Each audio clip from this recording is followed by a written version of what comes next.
Hello and welcome back to FinTech Festival India's Bengaluru Micro Experience, everybody. Now, this is the last panel on the last FinTech Festival India Micro Experience before we move on to the FinTech Festival India's mega event in July 2022. This mega event is scheduled from July 20th till July 22nd at Pragati Maidan, New Delhi. Now, our next panel will discuss whether the customer experience should be the center of digital transformation strategy for FinTechs. Moderating this dialogue, we have with us Mr. Abhinav Nayar, Chief Executive Officer of Mool, who is joined by Mr. Bhushan Sawant, Director of Sales and Strategic Partnerships with Card91, and Mr. Mohit Goel, who is the co-founder and Chief Marketing Officer with Chqbook. With that said, the panel is all yours, Abhinav. Over to you. Great. Thanks so much, Amit, and welcome, Bhushan, welcome, Mohit. It's a pleasure doing this with you. Pleasure being here. This panel has a somewhat non-provocative topic, which is, should customer experience be the center of digital transformation? And I want to start by asking you, would your answer ever be no to that? Okay, I'll take it. I'm Mohit. I represent Chqbook. We are a fintech. We are a neobank solving for over 7 crore small businesses in the country, and basically providing world-class financial services across liabilities, banking, lending, and insurance. My simple answer would be no, right? It is an imperative. It is important that you deliver outstanding customer experience to your customers, and digitally is the best and the most efficient way to deliver. Okay, Bhushan, do you want to add? Yeah, so it's a very leading question, right? Sure. And I echo my thoughts, with Mohit. I think it's critical, and I would like to, in fact, quote. There's a very famous Charles Darwin statement which says it's not the strongest or the most intelligent, who survive, is the most adaptable. So to me, honestly, the way I look at it, digital transformation is essentially another form of adapting yourself to the ever-changing consumer needs, right? And yes, so absolutely on point. Today, in today's day and age, we've literally moved from brick and mortar to having metaverses, and that's the digital transformation for any company out there is the next play. See, that's an interesting premise, I think, to begin from, right? That it's such an assumption for us that, of course, a digital experience should be superior, right? And offer better opportunities for customer service and customer experience. But if I think about my mother, for her, every time something moves to an app, it's a problem, right? If I think about my father-in-law, whenever he wants to pay his insurance premium, he just makes a call, somebody comes over, he hands over a check, right? So I know this city and this audience doesn't need to be convinced about customer experience being superior when you've gone through a process of digital transformation. But have you had any experiences, Mohit, let me take this to you, where you have found customers sort of struggle to navigate this digital divide? Yes, there have been, and that is where we exist, and we come in and we are solving for some of these problems, right? Let's take a case in point. Someone who's running a small business is in the late 40s, early 50s, possibly early 60s as well, and is trying to do some banking transaction. It is too much of cognition required, right? So he or she, often we've seen our customers get stuck even with simple operations like making a payment transfer, right? Paying an insurance premium is a different order thing we can discuss during the panel, but that's where we are coming in and we are saying, can we use technology, can we use this digital opportunity to simplify making a payment very simple for this business owner, right? In that age band that you described. Can I use language, right, to make it even simpler, because everyone may not be comfortable using a banking app with some technical jargon written in English language. So can I simplify? And that's where Chqbook comes in. We offer a current account which you can operate in 7 languages. So that actually takes care of a lot of stress or anxiety And it's not something we've cracked it. We are in the process of working towards it. So it's a continuous process. And at some stage, can you, for this audience and for this cohort of customers you described, Abhinav, can you use voice where a simple transaction can essentially be performed using voice, right? So I think that's the aim with which we are progressing, and that is what we believe in. I see. You touched on a lot of different concepts there as part of customer experience and what makes for good customer experience. Right. But Bhushan, let me turn it to you. Whenever, at Mool, for example, we're a new banking company that serves the emerging middle class, right? And so a lot of our customers are middle-income customers, people who are part of the large sort of, let's say, who are not very privileged, but very driven, right? And when we think about customer experience, we look at a particular process of sort of UX design, UI design. And throughout this product management or development cycle, we depend very often on different infrastructure providers, right? We sort of own the front end, but work with different BFSI institutions as well as, the whole thing is APIs, right? Right. So I feel like you're in a position to sort of help inform or sort of, say from your perspective, what are the different kinds of tools available to companies like Chqbook or Mool to improve their customer experience? So that's a very interesting, line of thought, right? And in fact, to me, if you ask me, I look at customers, that there are two folds, right? So you have the B2B segment, which is what Card91 caters to, right? And then that in turn, our clients essentially cater to the B2B2C segment, right? So for me, I'm essentially looking at two layers of customers that I have to front end and manage. Now, specifically to answer your question, for companies like Chqbook and Mool, given that you're neobanks, you would want, an infra provider like ourselves, Card91, to essentially, perhaps, let's look at use cases like lending on cards, right, or expense management on cards. So these are some of the use cases that we have been solving for. Interestingly, you have a bevy of card products today, which are, just-in-time funded, right? To me, honestly, I'll give you an analogy here because I'm very big on analogies. So the way I look at it is, for my B2B segment, the example that I can take here is, today I did not drive down to this venue. I essentially booked a cab because my objective and focus was to reach here on time, right? Which is exactly what we help, enterprises do. Because let's take a neobank for the sake of an example. The focus for you is to essentially onboard as many more customers as possible. Those can be the middle income group that you were talking about, or the SME segment that you were talking about. Your core focus is to essentially onboard these guys, right? These enterprises, which is where a Card91 helps aid and assist you with those payment rails, or rather the infra rails, to,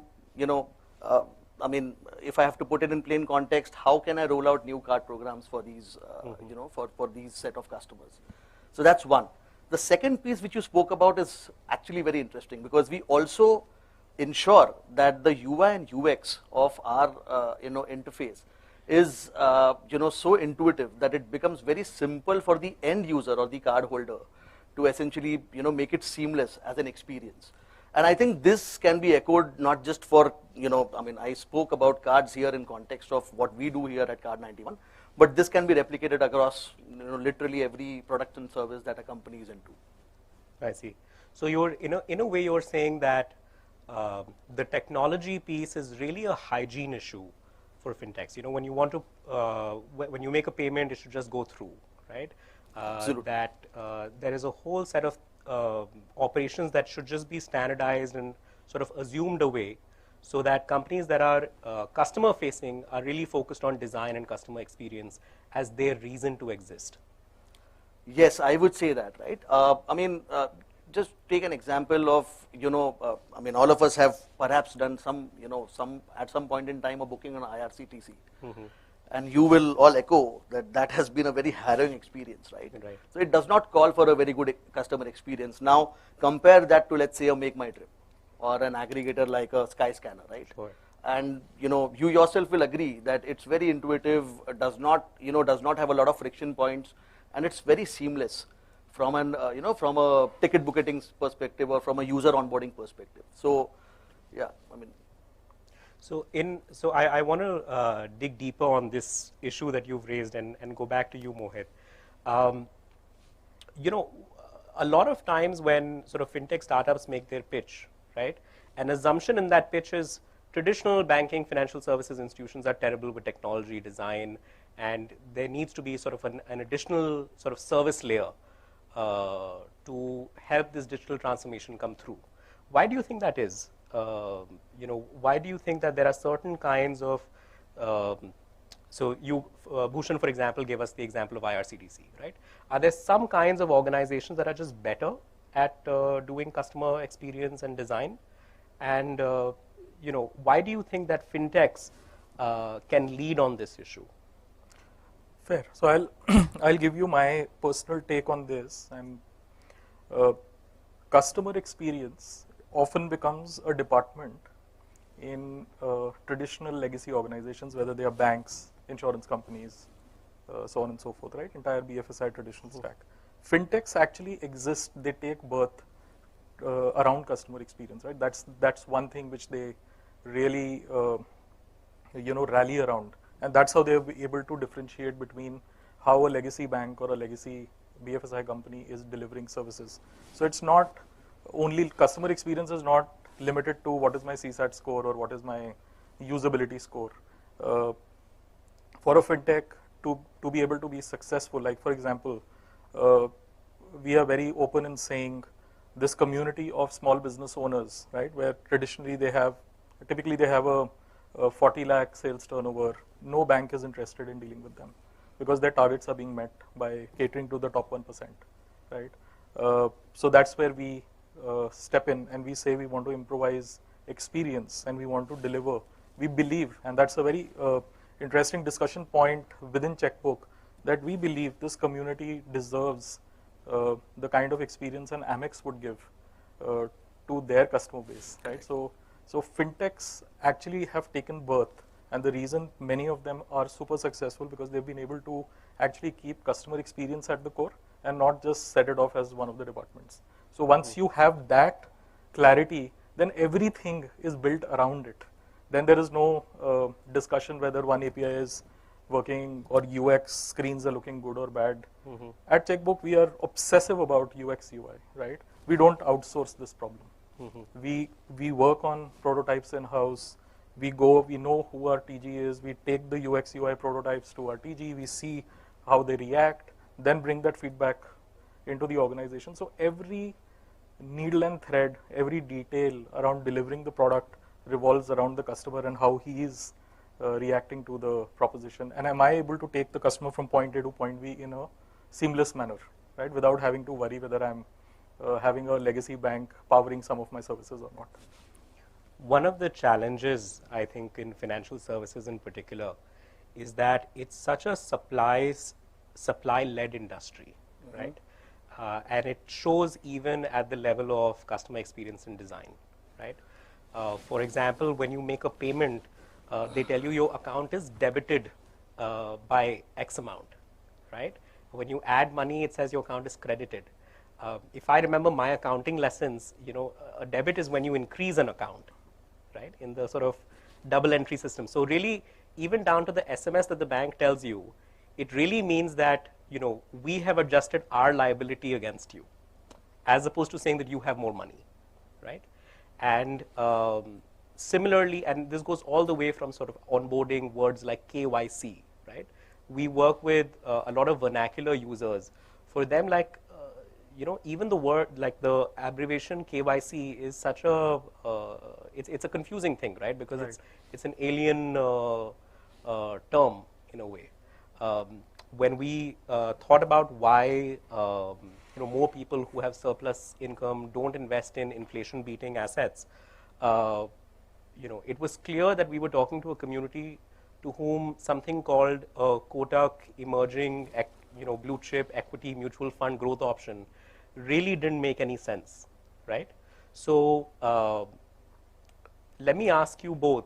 sort of where, what kinds of deep innovation are you doing to really design for the customer here, right? In terms of breaking down products, reconsidering names and categories of services, and defining it to sort of fit a customer's unique perspective and cash flow curves. So, I'll in fact go back to the IRCTC example, right? And to me, honestly, any product or any service, when you are in the process of designing it, right? Traditionally, it has been outside in. So, your traditional BFSI, for example, will make something and they'll expect customers to fall in line with what they have made, right? IRCTC being a classic example. But if you look at the new age fintechs that we have today, not just here in India, but globally, right? The whole design concept needs to be inside out, where the inside here being the customer, which is the center or the epicenter of the circle.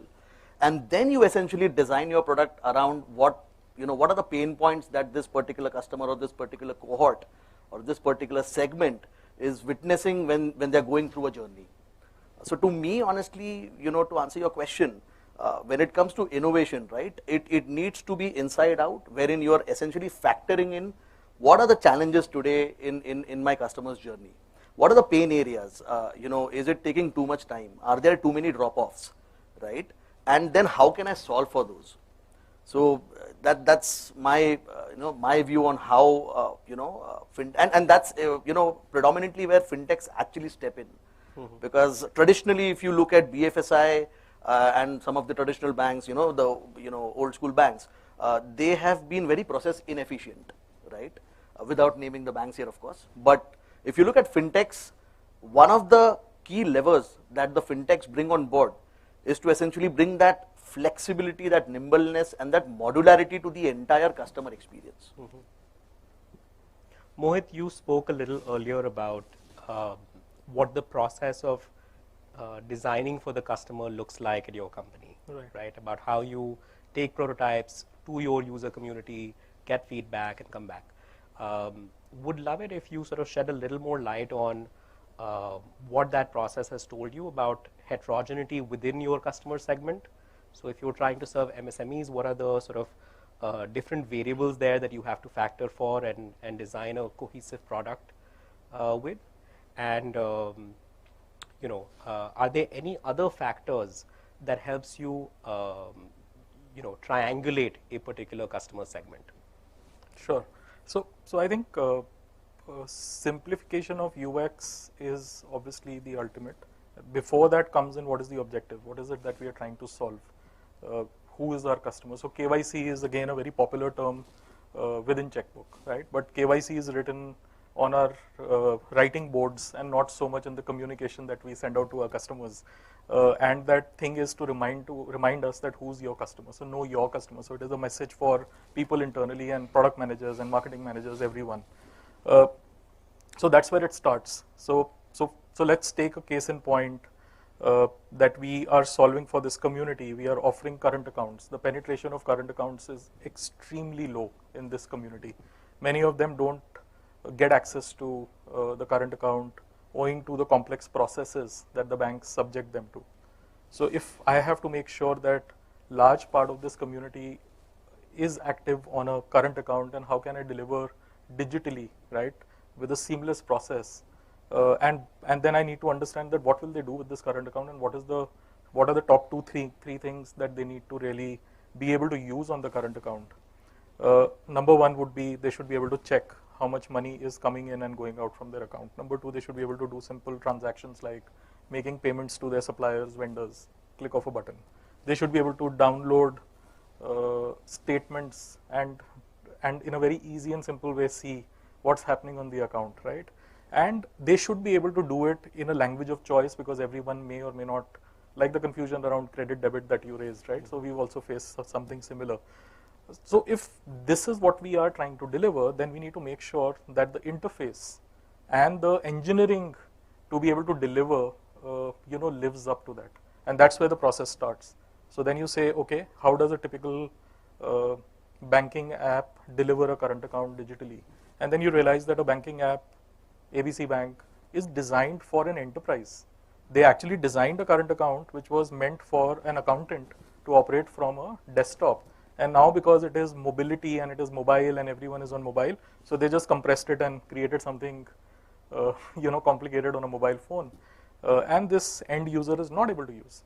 So what you do is you say that, okay, these are 5 things which are required by the end user, and these 50 things which the bank is essentially shouting out for the wrong TG, they need to be moved out.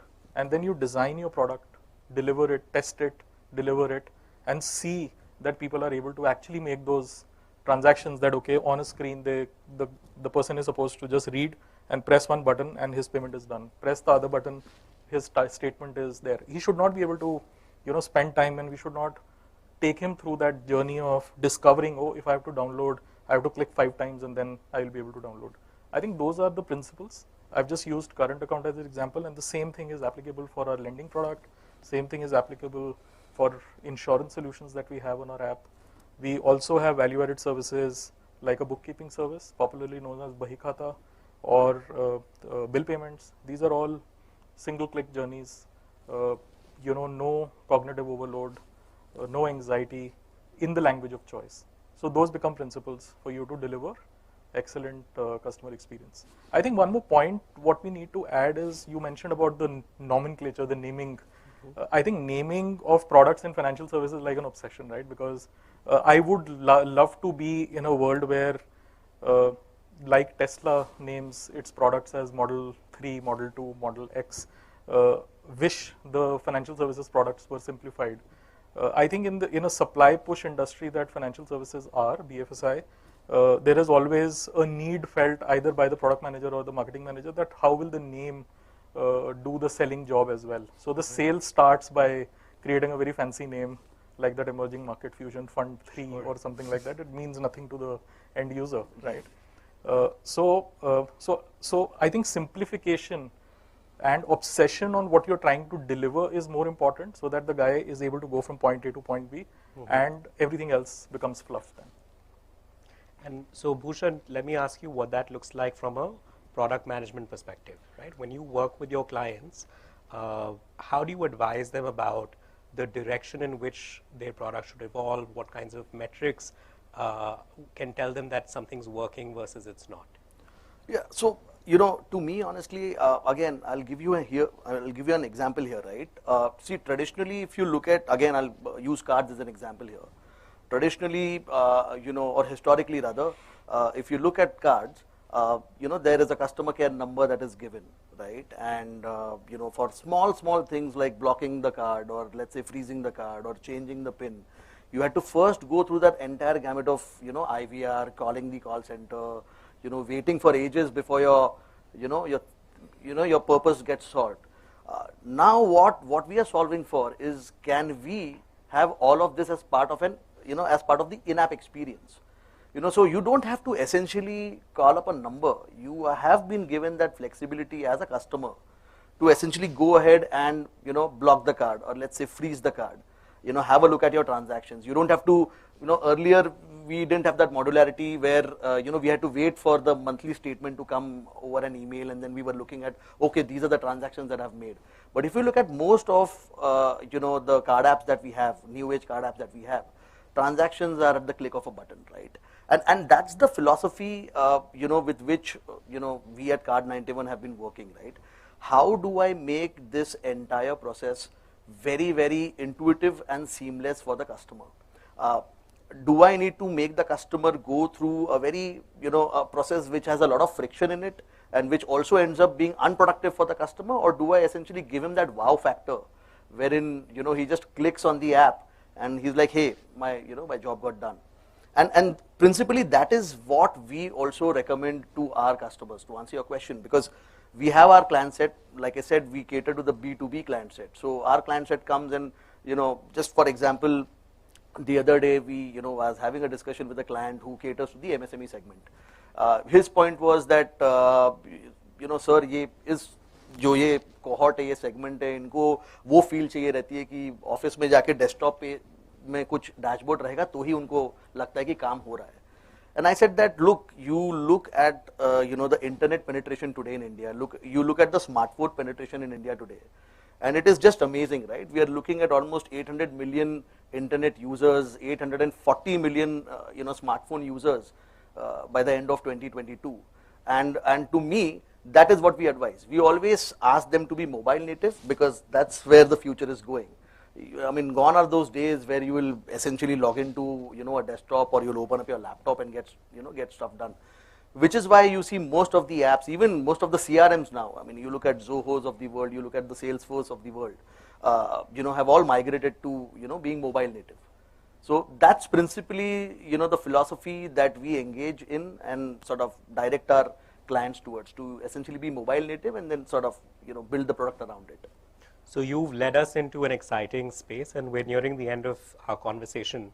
I hear the point that you made as also saying that fintechs have taken some time to turn a traditional analog experience and make a good digital one out of it, right? But that very process allows for new kinds of experiences to be imagined, right? And for us to do things that in an analog sense we couldn't, right?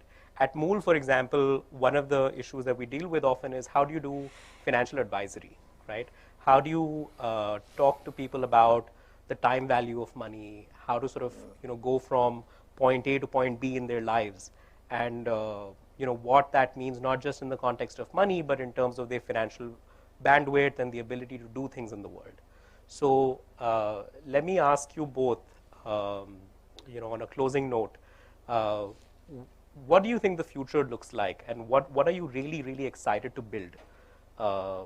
Keeping customer experience at the heart of your products and companies, what are some kinds of novel features or experiences that don't exist today, or the traditional financial services industry hasn't been able to provide, that you think you can lead on?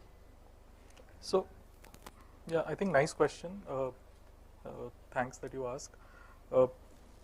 And I'll try and give an answer in the realms of the segment that we are dealing with, right? And we are extremely passionate about delivering for them.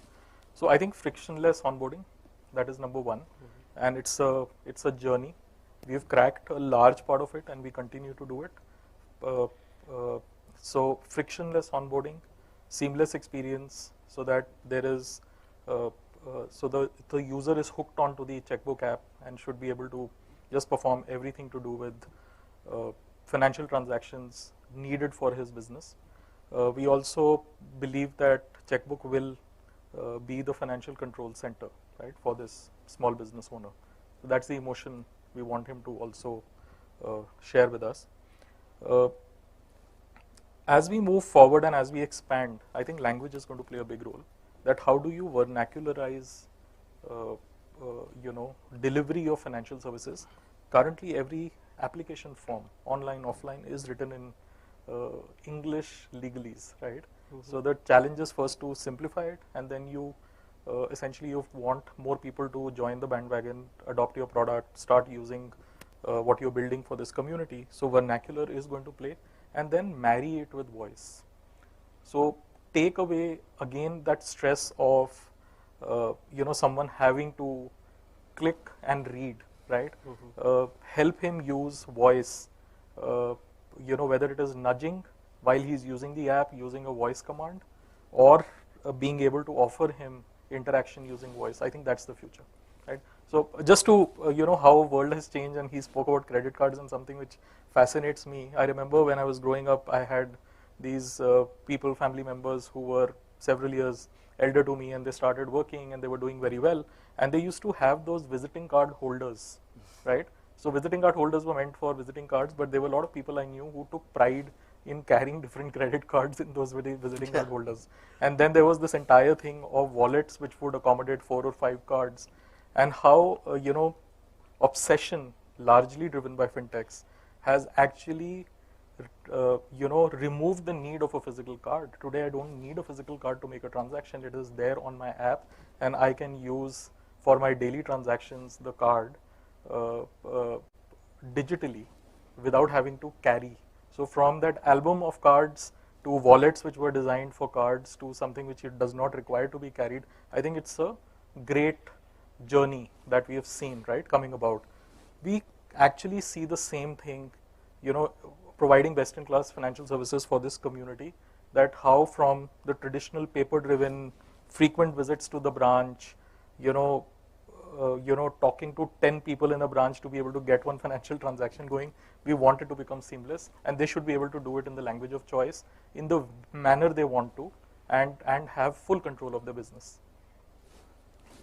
Bhushan, I hope the comment about cards being outdated doesn't make you feel nervous. No, absolutely. In fact, he actually alluded to a very good point, right? Which is what I was actually, so thank you for setting it up for me.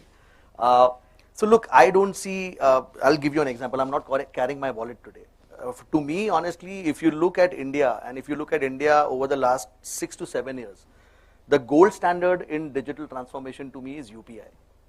It is literally, if you look at, so if I have to define digital transformation, it is essentially ease of use, it is process efficiency, and it is scalability and productivity. UPI is solving for all three of these, which is exactly what we are trying to do at Card91. And our approach is multi-layered or multifold, because we have to manage two stakeholders. We have to manage the client, which is a B2B client, and then we have to manage the end cardholder as well, right? So what is it that we are building for, and what does the future look like? I would ideally want a scenario or a world, or rather, Card91 essentially providing those services, let's say to our B2B clients, wherein we are helping them bring down their operational costs, number one. Number two, how can I help them launch card programs or financial services or payment services in the shortest possible TAT? To me, these are the pain areas which typically our B2B set of clients have been facing. And just to sort of build on what Mohit said, for the card holder, yes, absolutely. Virtual cards is the way forward. We have 5G today. We have handsets which have NFS or NFC. So I don't even see any point of carrying a credit card in my in my wallet anymore. If I have a digital card on my phone, I might as well use it for e-com transactions. And and most of the POSs today are NFC enabled. And if my phone is NFC, I can fundamentally use my phone to make that payment, right?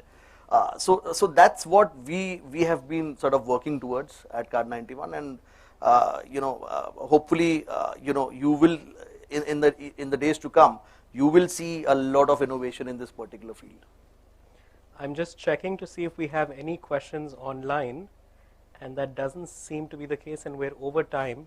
But as a final sort of nugget, let me ask you: is there anything that should remain offline, that we don't need to digitize, or is best done in person? In financial services context? Yes. Or, okay. No, I think I would love to see everything to do with money, financial services, get digital, because that's the best way to transact. There will be a time when there's no need. For example, most of us in the cohort that we belong, we don't see the need to visit a branch. We don't even, I don't even remember last time when I called a bank, right? So the same thing which we see for our community, that it should turn digital and everything should be smooth for them.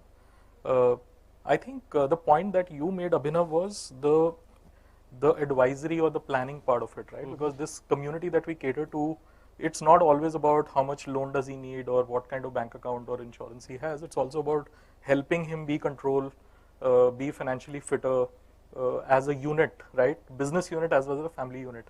So I think that's where in-person interactions, and I also believe bookkeeping your personal finances in a vault, which can be accessible easily for your family, I think is the only aspect that I see should have a physical avatar always, but everything else to do with transaction, daily management should move towards digital.